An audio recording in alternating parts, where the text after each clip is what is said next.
Hey, what's going on, everybody? This is your boy King Gabe here, and well, probably I know first thing that's probably coming to a lot of your minds is since what I saw at the movies. Like, wait a second, isn't this movie Thor: Love and Thunder in it? Hadn't it been in theaters and has pretty much been on DVD for for quite a while by this point? Yeah, it has. But guess what? I just now got around to seeing it, along with a few other features that I've been that I was catching up on as far as movies that I've missed, like Sonic 2 and Shanghai and the Ten Rings, which might pick that up one day. Just all depends. But I actually like that. I actually like that movie. The Ten Rings, and I got the Eternals on my Netflix list, so I can check that out. Get caught up. And of course, I have seen Doctor Strange: The Multiverse of Madness, which you guys know that from when I talked about it after going to see it in the movie theater. So, Thor: Love and Thunder. Well, before I go into this movie, let me let y'all know. Make sure like what you're about to hear, which probably most people that would like this movie, maybe some others, but I guess the majority of people that would like what they're about to hear would more than likely like, share, and subscribe. Especially the like and share part, and also buy available comic books and support us on Patreon. And I guess if you're one that likes this movie, Thor: Love and Thunder, well, okay, I guess that's to say, to each his own, and chances are you're probably not gonna like this particular video then. So yeah,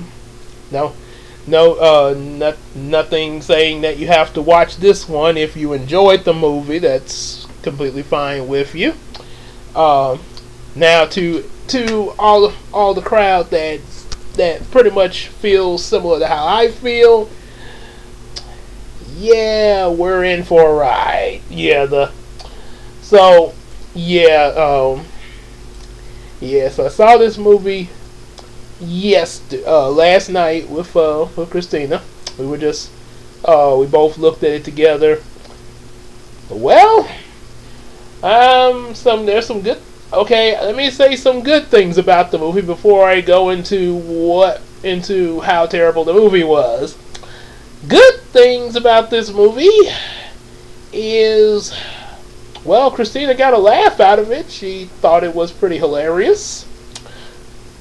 Probably at some of the stuff that may or may not make any sense. That loading parts, please stop.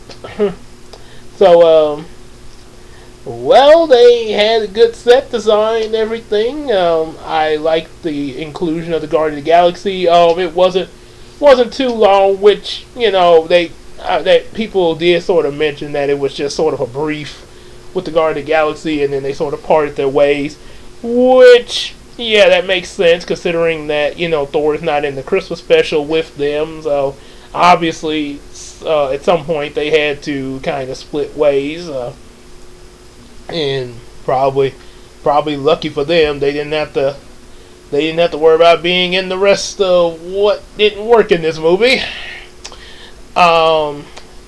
I do like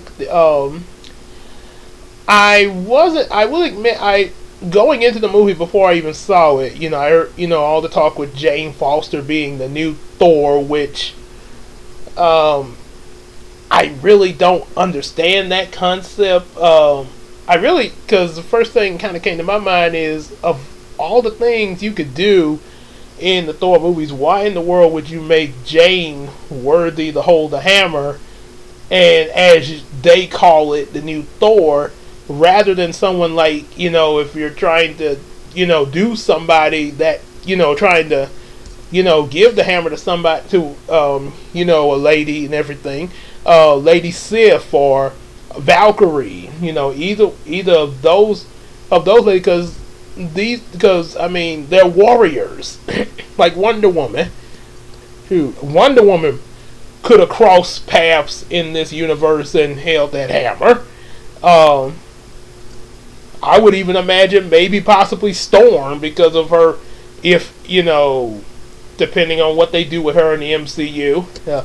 So yeah, any of those ladies, but I just could not see Jane. But apparently that's what they wanted to do, so it's like, okay, well, might as well, see how this works. It's okay. Okay, apparently Jane has a cancer that she's fighting, and I guess the hammer sort of helps her out a bit.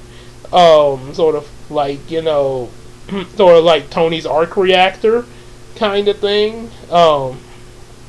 Jane is apparently capable of some fighting. They show some scenes where her and Thor dated, not just in the first 3 movies, but also off screen where they had some time together, and I guess learned a lot of stuff from each other that we didn't know about. So there was that, and also the whole thing of them breaking up and stuff.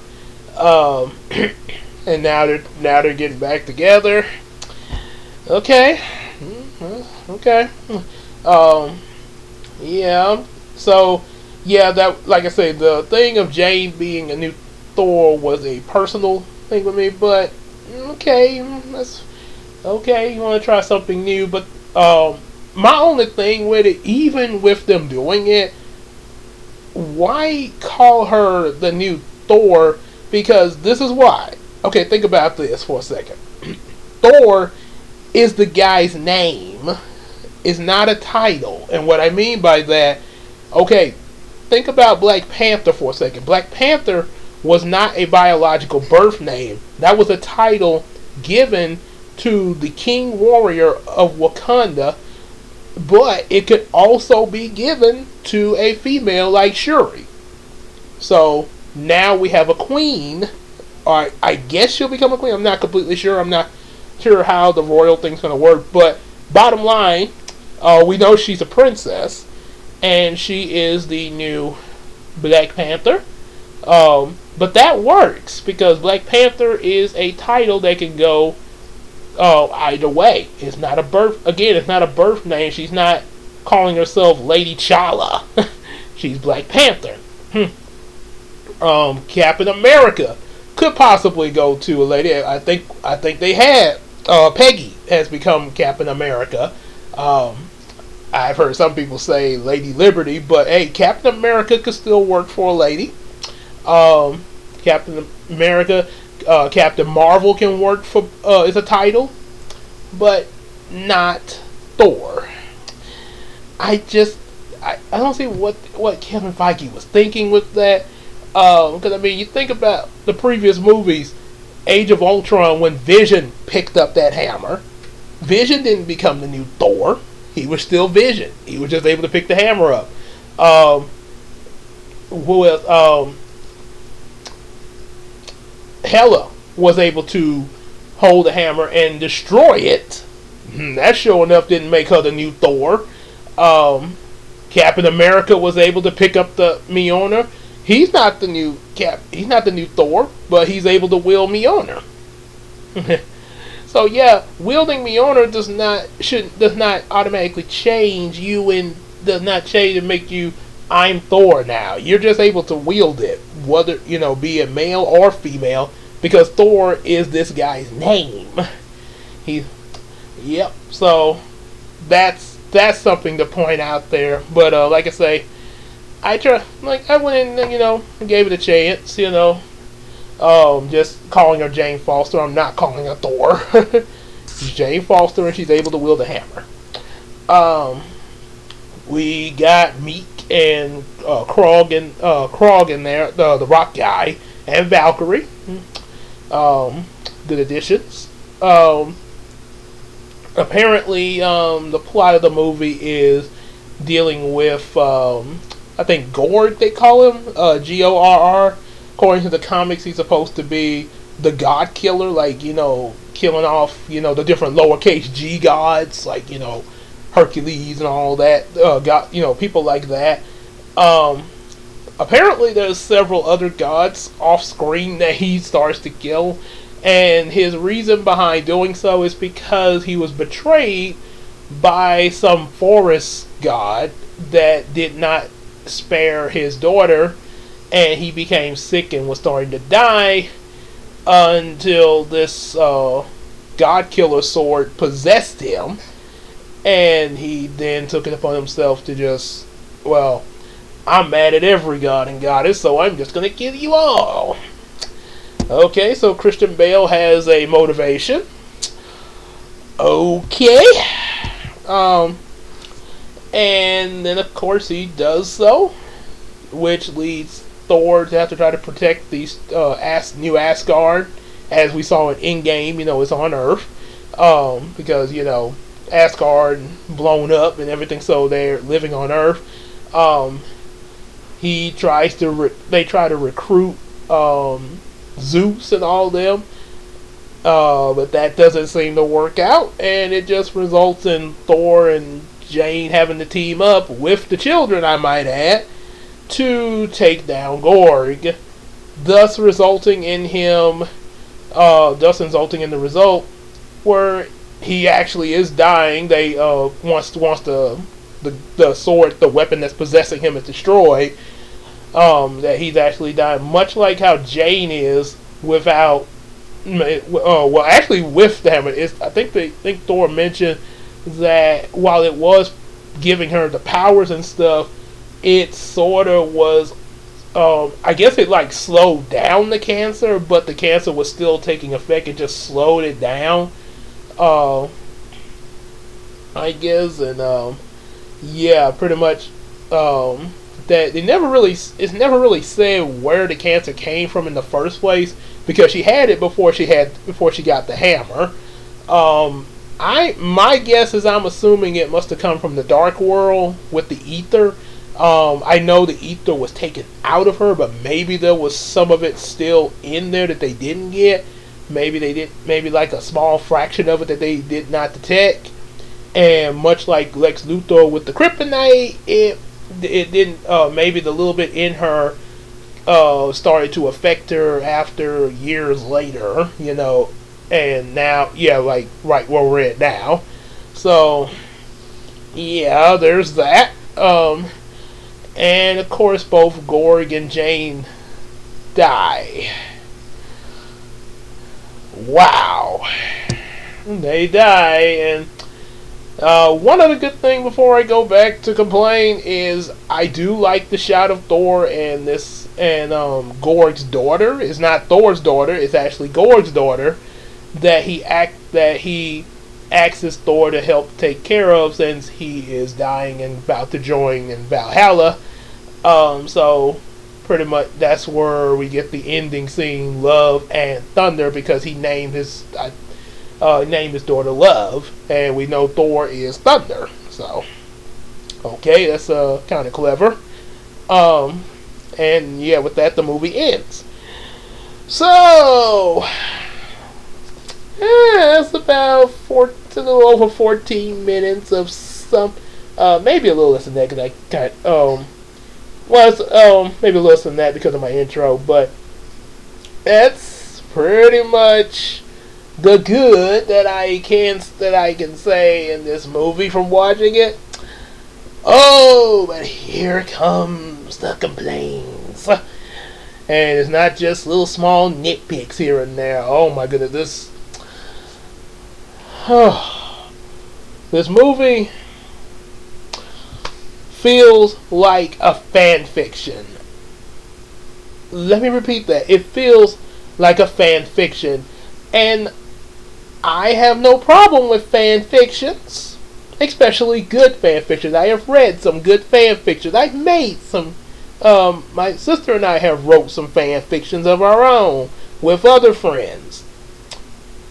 However, one thing about a fan fiction is it's not supposed to be canon with, your original series most of the time. There are some cases where maybe a fan fiction writer works, some of their stuff into a main canon.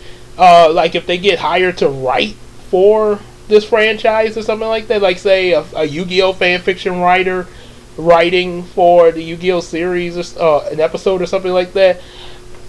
But it's very rare from what I've seen. Very rare that would and pop, and a lot of that depends on what they write. But most of the time, yeah, I wouldn't. Most of the time, yeah, you probably would not be a good idea to put a fan fiction in canon, because that's what this movie feels like, and it feels like it really should have stayed as fan fiction. Okay, so first off, there's the God Killer. Actually, on paper, the God Killer seems like something that could possibly work. There is a chance that story could work. I feel, I thought about this with the first 3 Thor movies. I actually think, in my opinion, the plot of Gorg the God Killer would have actually been something that they could have put in the second movie.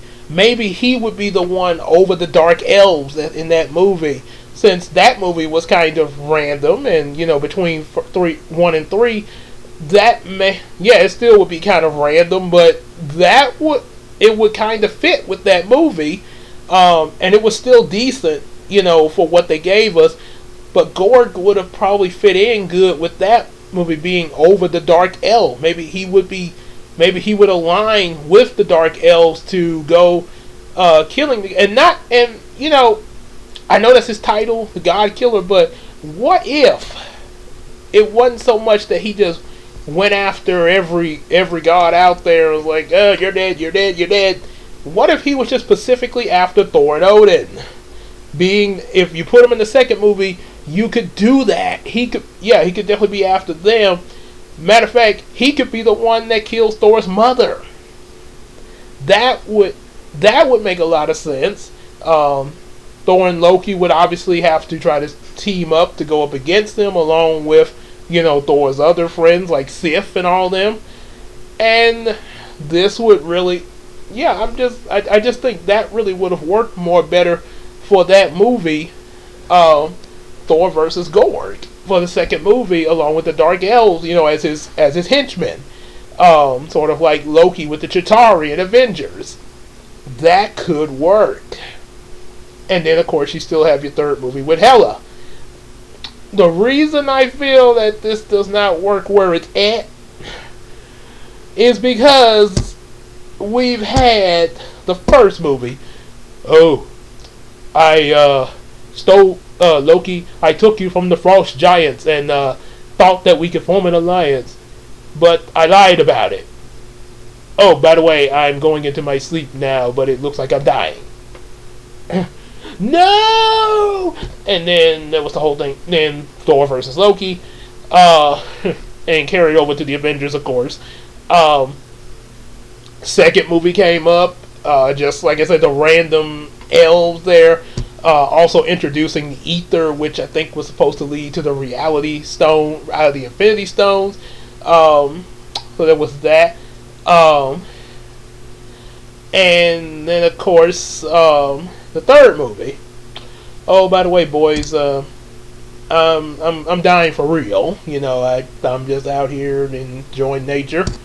By the way, before I die, I gotta tell you, you have a sister Hela, and me and her, we did crusades and stuff like that. But then I decided I wasn't gonna do it no more. Hela was like, "You're lame, old man," and I banished her away. I didn't exactly kill her. I just banished her away. And now you guys got to deal with it, because as soon as I die, she's going to be released and, pretty much unleash hell on Asgard. Bye-bye. Hope you have fun with Hela. I am Hela. So, yeah, now all of a sudden the fourth movie comes. The gods betrayed me, so I want to kill all the gods, and, that. yeah, after what we seen with Loki, Odin, Hela, the elves, it just, yeah, it's kind of like a repeat of, it's kind of like repeating the first movie almost of Thor, and not very good. So, yeah, there's that. That's pretty bad. Um, like I say, they should have played it for the second movie. It would have been a little better. Um, what what else is okay? Then of course the whole okay. So after he left the Guardians and stuff, they talk about how he lost weight and everything. Of course, he's gonna do that. Um, so then of course, they go to deal with Gore because he's attacking New Asgard after he done slaughtered several different gods and goddesses off screen. And of course, Jane is introduced as a new Thor. Um, so he kidnaps the kids of the parents in New Asgard, which all these kids, most of them are Asgardians. Some of them are from other realms and worlds and stuff like that. And you got, of course, Heimdall has a son. We didn't know about that until just now, which that was pretty cool. Heimdall having a son. They really did utilize him a lot in the movie. He was pretty useful, as well as the other kids. So Thor has to rescue these kids along, with Valkyrie and Jane's help. But and also Korg comes along with them, and they need some reinforcements there. So who do they go to? They go to Zeus. And now I was excited to see this. Zeus, the son of Hercules, and all these other, a Marvel version of Zeus and Hercules, and the Mount Olympus and the Mount Olympian god. This, I was like, wow, this is going to be a major expansion to the MCU. You realize what you could do with that, where you could go with that, especially. And yeah, I'm very well aware Zeus is kind of a butthole. History say, as one of the ministers at my old church mentioned about some history about Zeus. What kind of God punishes those who do it? Who punishes them in the name of justice for the same kind of things that he's doing himself? Zeus going around. He married his sister, Il. Then he go and so his sister is his wife. And then he's having affairs with her, with Earth women down on Earth and other goddesses, having a whole lot, God knows how many children, and lying about it. But then somebody down here commits adultery, and he's ready to punish them with his thunderbolt. But you just did the same thing. You're probably hooked up with the wife of this guy that's having the affair. Yeah. So okay. So yeah, Zeus he's not nothing like the Disney, like the one from the Disney's Hercules. Where he's all friendly and stuff, and like, hey Hades, how are things in the underworld? Work yourself to death. Work yourself to death. I could kill myself. And even there, you kind of could say that Disney sort of put a little bit of jerkiness in them, but they sort of made it more comedical, like two brothers picking on each other, Yeah, sort of having a little fun there, but yeah. Reality, Zeus is a butthole player. And also DuckTales kind of took a shot at that too. The 2017 DuckTales, they sort of, by making Zeus sort of a whiny and petty. so yeah, Zeus is not okay. So yeah, he's not all that good of a guy. But being that this is the king of Olympus, and you got his son Hercules and all these other guys you introduced, I was still psyched and ready to see what Marvel's going to do with this. How are they going to expand this into, along with all the other stuff that they've opened the door for. in the MCU. You know, all the other stuff that's to come. You know, you got, especially, you know, you consider stuff about the multiverse and variants and other dimensions in the Ant-Man movie and stuff like that. Yeah, there's a lot you could go with this, and you got the addition of Mount Olympus, and then they literally just kill that chance.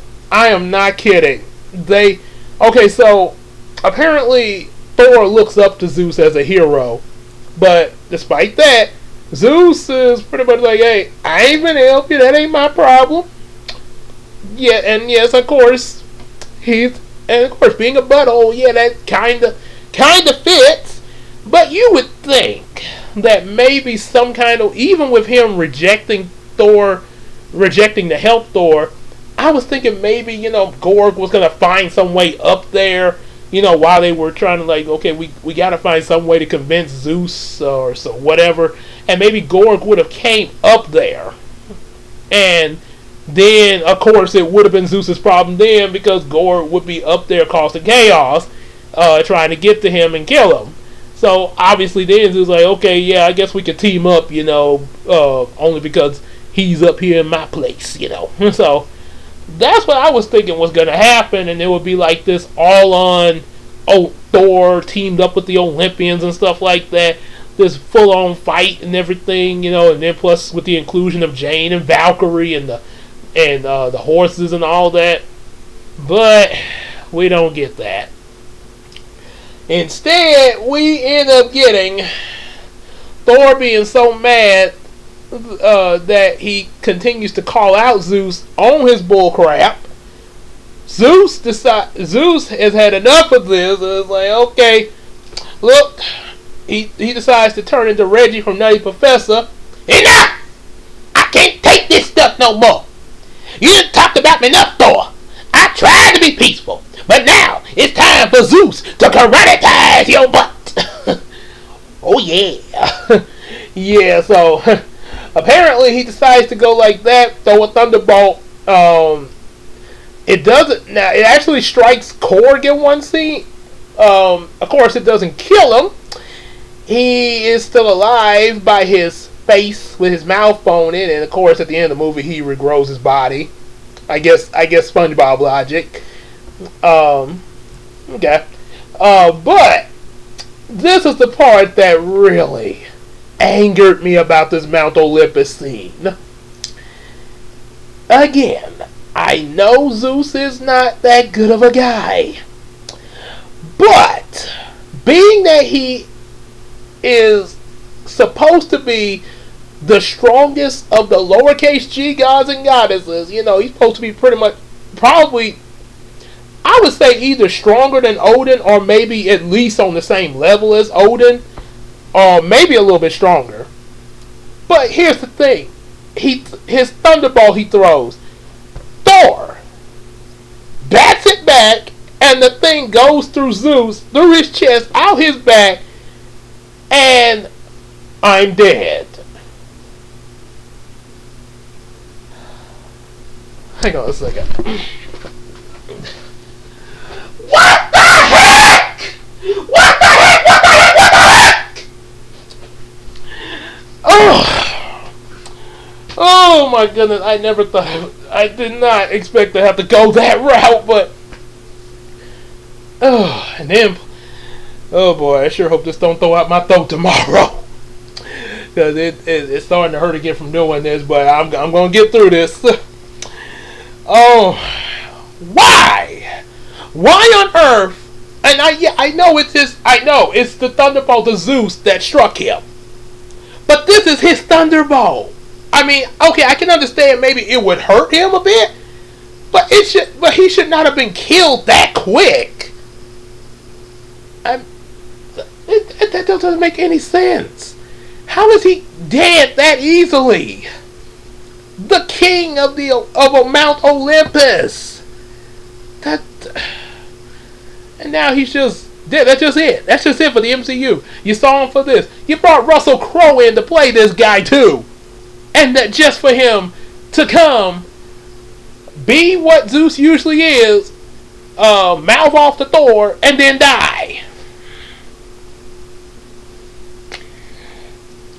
Why? Why? You could have used that some kind of way. And they don't even try to consult with any of the other gods up there, about the situation. They mention about that, that the other gods on up here would probably be really upset about the death of Zeus, but we never get anything else about that. It's just they leave Mount Olympus and that's it.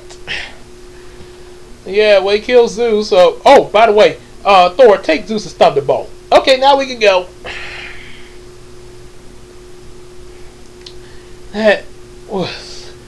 That's probably the worst of this movie. So, yeah, there is that. And I think, let's see, it just really was hard to. I mean, I went on and watched the rest of the movie after that, but it was really hard to stomach that. And then the fact, yeah, they're not even they're not even giving this much attention after it done happened. It's almost like it's almost like they turned Zeus into the fairy godmother from Shrek 2, when when she tried to zap Shrek and her magic bounced off the king's armor, which turned him into a frog. But some of the magic came at the fairy godmother and made her pop into bubbles. Okay, now that's kind of bullcrap there as well. But the only difference with Shrek, I kind of can let that one slide a bit because that's supposed to be a comedy. Not saying that they can't take anything seriously in a comedy, but yeah, they're not on. It's not like, that, it's not really that serious in the movie. It's pretty much kind of cartoony. So, okay. So, fairy godmother can't take her own magic. But yeah, no, I call bullcrap on Zeus just dying that easily. Yeah. And then, of course, I have to mention about this. It started a lot of these movies. Lightyear, I ain't even watched it, and I don't really think I have it in me to watch it, because, like I say, it just don't feel like buzz in that movie as a movie. However, another thing, which is also apparently I saw more of it in this movie, Thor Love and Thunder, than it probably was in, say, something like Lightyear, or even in the Multiverse of Madness. And I didn't mention it when I talked about Multiverse of Madness, because it was a very small scene, and it was there, and then it moved on. And we got to see, a whole lot of, other stuff, like the multiverse and all that. In Multiverse of Madness, this was a scene that could have they put it in there, but it could have easily been taken out and you wouldn't have missed nothing. And you still would have got a good movie. Yeah, not so fortunate with Thor Love and Thunder. No, they have a moment where they stop, I guess, to rest. Valkyrie is talking to Korg's head, and Korg is talking about how his people are created. He mentions about Valkyrie having a girlfriend. Yeah. Much like how in Doctor Strange, how that little girl had two moms, or as Arthur would say on postcards from Buster would say, that's a lot of moms. Yeah.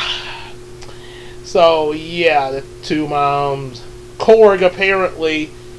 Oh yeah, and Valkyrie had a girlfriend, and then there was also a scene where when they left Olympus, there was one of the girls up there as they were leaving, got all fangirl about Valkyrie, and Valkyrie's like, yeah, there's that. Oh, yeah, it feel like they're trying to. It feel like it's a shoehorned requirement with this whole LGBT thing. Like, we gotta have. Okay, so now in our movies, make sure you write a gay character and show it, and show at least a few minutes of it on screen so they can say we care. So yeah, you got it. Valkyrie is apparently, I guess, either lesbian or bi, whatever you want to call it. Yeah, it's there. And the worst, I think, even worse than her, I thought that would probably be the worst of the movie until I saw the entire thing that I just talked about with Zeus and the God Killer and all that. But the worst of it, in reference to this whole LGBT inclusion thing, Korg. Remember Thor Ragnarok?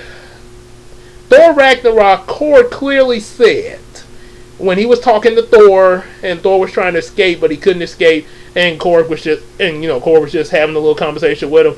He mentioned about that he was starting a rebellion against the Grandmaster, but he didn't get enough pamphlets. And then he mentioned about his mom. I think he either said his mom was going to show up or not, but he mentioned about how he didn't like his mom's new boyfriend. He mentioned that he had a mother. He didn't mention about Daddy, but obviously, for him to be there, Daddy got to be somewhere. Even if he wasn't mentioned, it's kind of obvious. Mother, dad, man, woman, make a baby. So, even in alien life forms.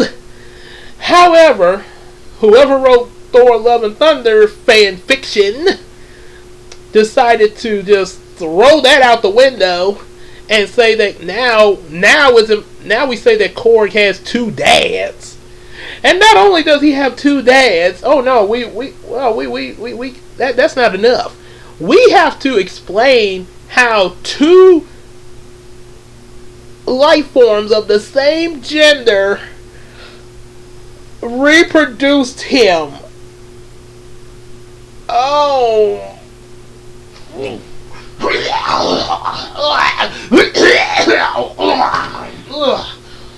Oh. No. I just threw up in my mouth. Oh. No. No, movie, you cannot do that. Even with your little, we gotta have a gay character. That does not happen. Even with an alien life form, you still require a male and a female to make a baby, not two males or two females. It does not work. Like I say, I would much rather hear Drax's story about his father impregnating his mother every winter and telling that story every winter solstice. Oh, that's disgusting. Yeah, but at least that was logical though, and the way birthing takes place, it's beautiful. You Urdos have hang-ups. Yeah, maybe we should. Let Drax express that more so than what Korg was talking about here. I'd rather hear Drax's story right now. Ooh, oh my goodness. Yeah, and then at the end of the movie with Korg, when he regrows his body and finishes telling the story, he apparently does just like his dads and meets a nice guy. Oh my God. Excuse me a second.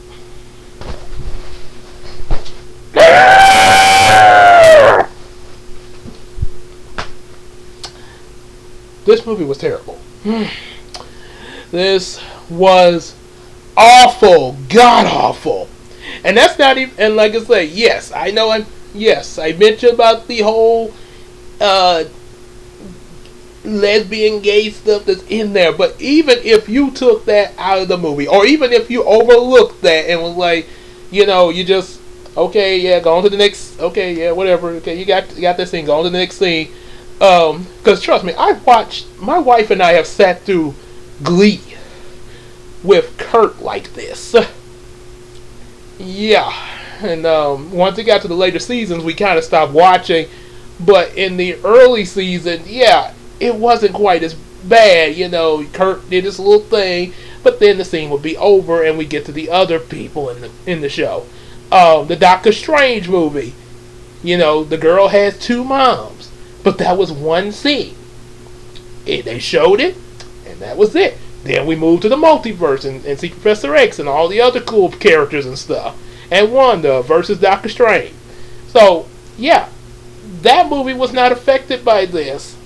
This movie, still, actually, this movie wasn't affected by this whole LGBT inclusion either, but it was just bad, even without the inclusion of, we're gonna make Cord gay, or Valkyrie a lesbian. Even if you didn't do that, this movie would still be terrible, because again, the Cord thing should have been wrote for the second Thor movie, but you missed that boat. And it just felt like a rehash of the first Thor movie. You killed off Zeus, freaking Zeus, and several other gods off screen, and killed Zeus on screen, and he's just dead, he's not coming back. Oh, and one other thing, at the very end, you know how they hyped up this whole thing about, like the whole thing they hype up with women empowerment, because Jane is, got the hammer and everything.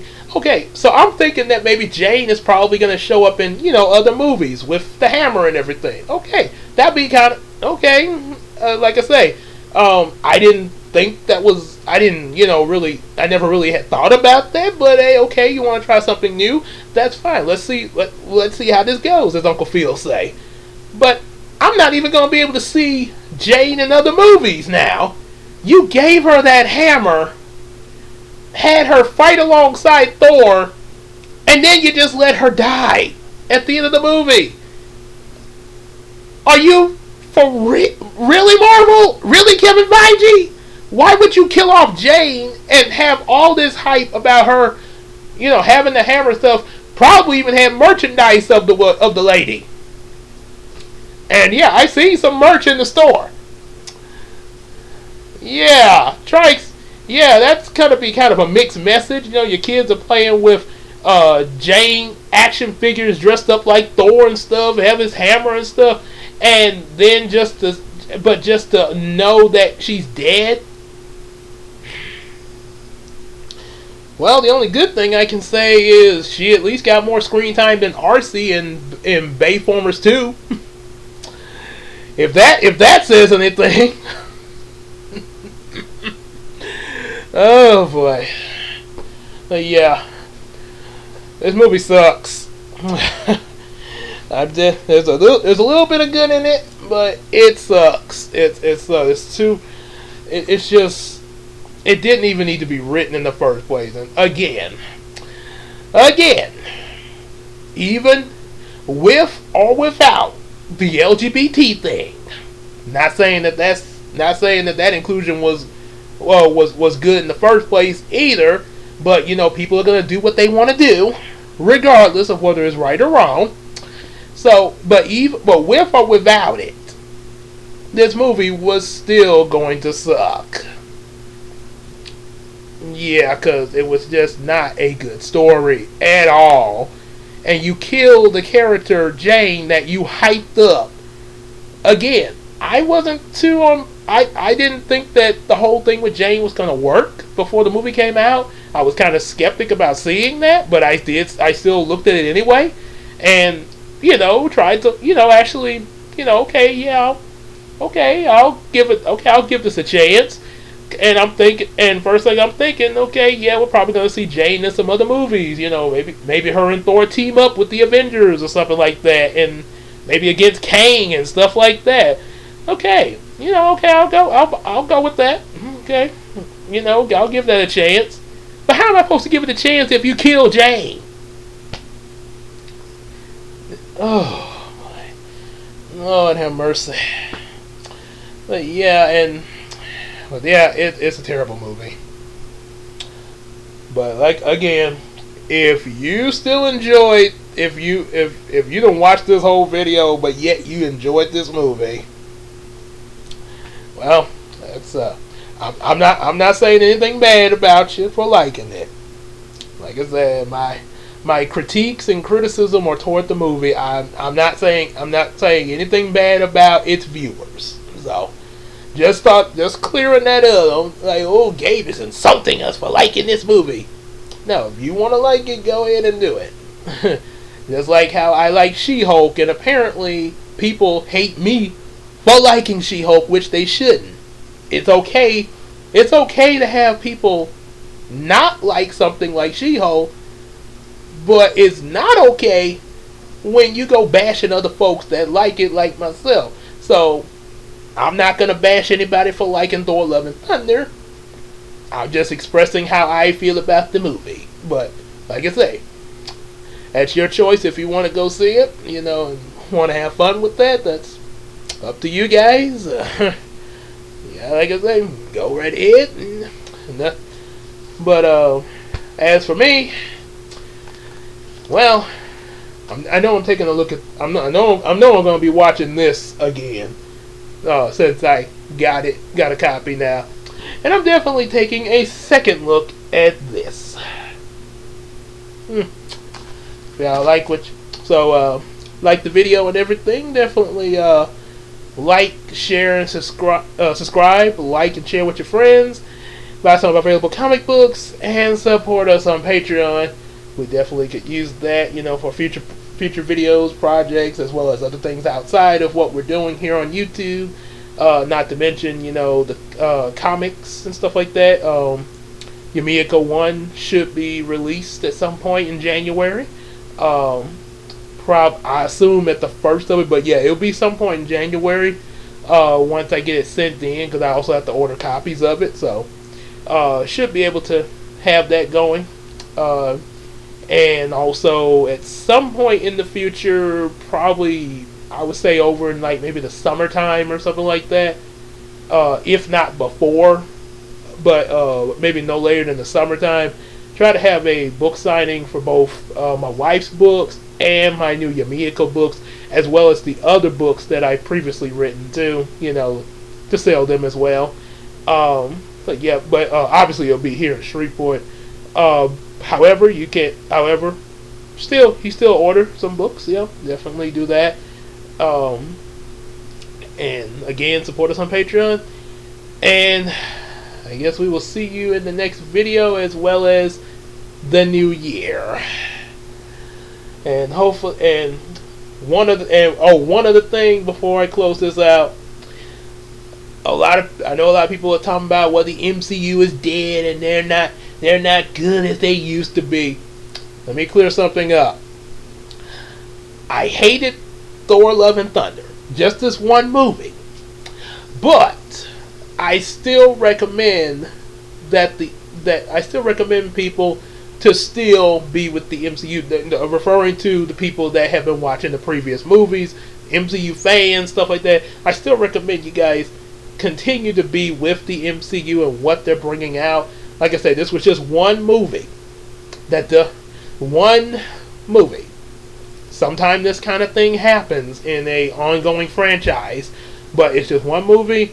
There is still a lot of good stuff the MCU is still continuing to have. WandaVision, Falcon and Winter Soldier, Loki, She-Hulk, Miss Marvel, Werewolf by Night. Heard a lot of good stuff about that. Guardians of the Galaxy, Ant-Man, the new Black Panther movie, Strange, Spider-Man. It's a lot we got going for it. And of course, as She-Hulk mentioned, yeah, we're still looking forward to those X-Men. So, yeah, like I say, I'm just saying, this movie Thor Love and Thunder is terrible, but it's not worth shutting yourself down from the entire MCU. Nor is, because there's so much other stuff that's already out and still to come that's worth seeing there. Yeah, and even I'm looking forward to. So, like I say, but until that other stuff comes out, I'm gonna tend to this, and also along with tending of that, kind of clear my mind with Sonic 2 and Doctor Strange. So I'm gonna take these, and I'll see you guys later. Take care, everybody.